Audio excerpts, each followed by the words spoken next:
Assalamualaikum warahmatullahi wabarakatuh. Selamat datang di video pembelajaran Bahasa Indonesia dari kelompok 6. Sebelumnya, kami berterima kasih kepada dosen pengampu mata kuliah Bahasa Indonesia, yaitu Bunda Profesor Dr. Hajah Hasna Faizah ARMHum, yang telah memberikan kesempatan kepada kami untuk menjelaskan materi tentang teks ulasan buku secara mandiri. Sebelumnya, perkenalkan kami dari kelompok 6 yang beranggotakan 3 orang, yaitu saya, Latifah Zahra Sudrianti, yang kedua, Melisa Maulani Putri, dan yang ketiga, Medina Elsri. Nah, sebelum kita mengulik lebih dalam, izinkan saya untuk menjelaskan pengertian teks ulasan buku secara mandiri. Teks ulasan buku secara mandiri biasanya hanya dilakukan satu orang dan menurut sudut pandang pribadinya. Nah, teks ulasan juga disebut teks review, karena ulasan biasanya dibuat terhadap buku. Teks ulasan dinamakan ulasan buku, resensi buku, atau timbangan buku. Teks ulasan buku berfungsi untuk menimbang, menilai, dan mengajukan kritik terhadap karya atau peristiwa yang diulas tersebut. Menulis teks ulasan buku harus menjelaskan bagaimana buku tersebut dapat memenuhi tujuan atau fungsi sosialnya. Teks ulasan buku berisi deskripsi dan evaluasi terhadap buku itu. Ulasan buku memaparkan tujuan buku ditulis, menguraikan strukturnya, menjelaskan gaya penulisannya, dan meletakkan isinya ke dalam konteks yang lebih luas dengan cara membandingkannya dengan buku-buku lain yang sejenis. Membangun teks secara mandiri merupakan puncak dari kegiatan belajar tentang ulasan buku. Struktur teks ulasan genre mikro digunakan untuk merealisasikan setiap tahap pada struktur teks. Kaidah kebahasaan yang lazim digunakan dalam teks tersebut.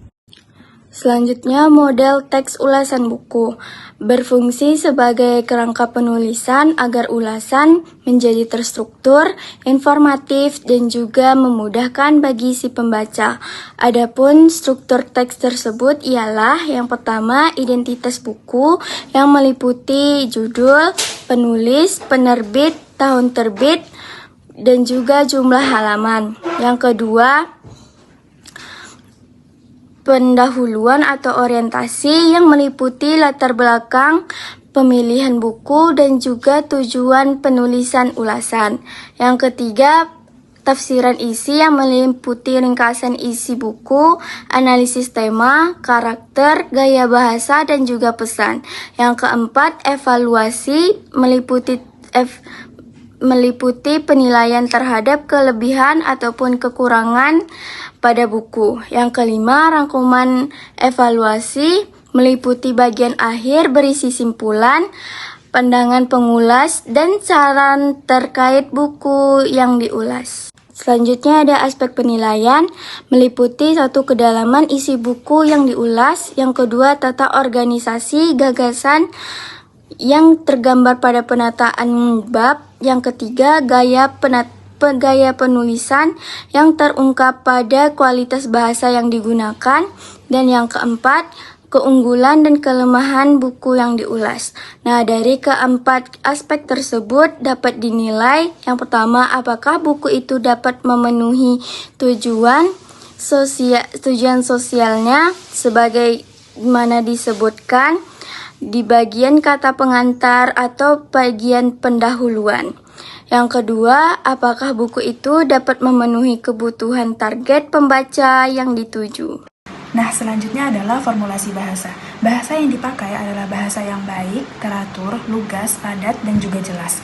Lugas artinya yaitu langsung menunjukkan hal yang ingin disampaikan tanpa bertele-tele. Dan padat berarti hemat menggunakan kata-kata tanpa mengurangi maknanya. Jelas artinya mudah dipahami dan dimengerti oleh pembaca. Nah, teks ulasan ini berisi penonjolan terhadap unsur-unsur karya yang hendak dinilai, diulas, ataupun dievaluasi. Mengulas, menilai, dan mengevaluasi adalah menyatakan pandangan, sikap, dan posisi terhadap sesuatu yang akan dinilai. Nah, jadi pandangan, sikap, dan posisi penilai sulit didefinisikan secara terpisah-pisah. Namun, pada konteks penilaian, ketiga hal itu meliputi gradasi antara positif dan juga negatif, baik dan buruk, objektif dan juga subjektif, setuju dan tidak setuju, serta kadar emosi yang terungkap dalam teks ulasan buku. Pandangan, sikap, dan juga posisi penilaian menunjukkan gradasi itu terlihat terutama pada penggunaan nomina, verba, adjektif, dan juga adverbia. Hal itulah yang terlihat pada polaritas kalimat positif dan juga kalimat negatif. Selanjutnya adalah manfaat dari teks ulasan buku secara mandiri. Yang pertama yaitu sebagai bahan pertimbangan, memberikan gambaran kepada para pembaca tentang suatu karya dan mempengaruhi mereka akan karya tersebut. Yang kedua yaitu sebagai nilai ekonomis, dengan mendapatkan uang ataupun imbalan serta buku-buku yang diulas secara gratis dari penerbit buku apabila ulasan tersebut akan dimuat di koran ataupun di majalah nantinya. Yang ketiga yaitu sebagai sarana promosi buku. Nah, buku yang diulas ini adalah buku baru yang belum pernah diulas. Dengan demikian, mengulas buku tersebut merupakan sebagai media promosi untuk mempromosikan buku-buku baru agar lebih banyak dikenal oleh halayak ramai nantinya. Dan yang terakhir yaitu sebagai pengembangan kreativitas. Semakin sering menulis, maka semakin terasa kebiasaan menulis untuk tiap individu. Hal inilah yang akan dilakukan untuk mengembangkan kreativitas menulis tersebut. Sekian penjelasan dari kami kelompok 6. Semoga apa yang kami sampaikan bisa dimengerti oleh teman-teman semuanya dan bermanfaat. Lebih dan kurang mohon maaf. Wabillahi taufik wal hidayah. Wassalamualaikum warahmatullahi wabarakatuh.